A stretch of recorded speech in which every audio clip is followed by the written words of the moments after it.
Financial advice when dealing with bird. Don't leave it be for too long, or else he'll get too monotheistic, and he'll believe in a semi-cultured religion which believes strictly off of ego and single-celled personality.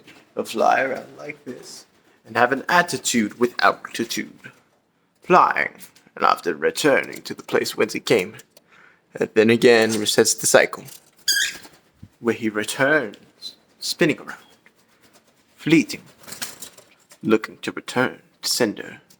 So I will get him again to attempt to put him back into his cage, and hopefully he does not replicate the same idea.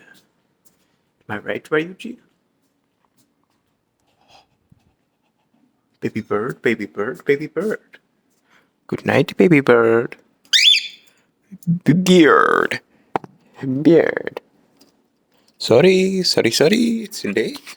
You were out all day and you must go to sleep, baby bird.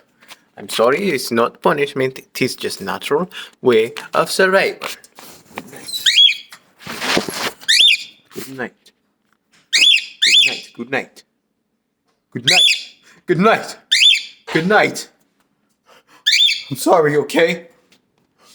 I didn't want it to ever end this way, okay? You're just causing drama. You're tearing this family apart. Don't you hear me, Ryuji? Damn it! Listen to me. We'll never understand what you've done to people until it's too late.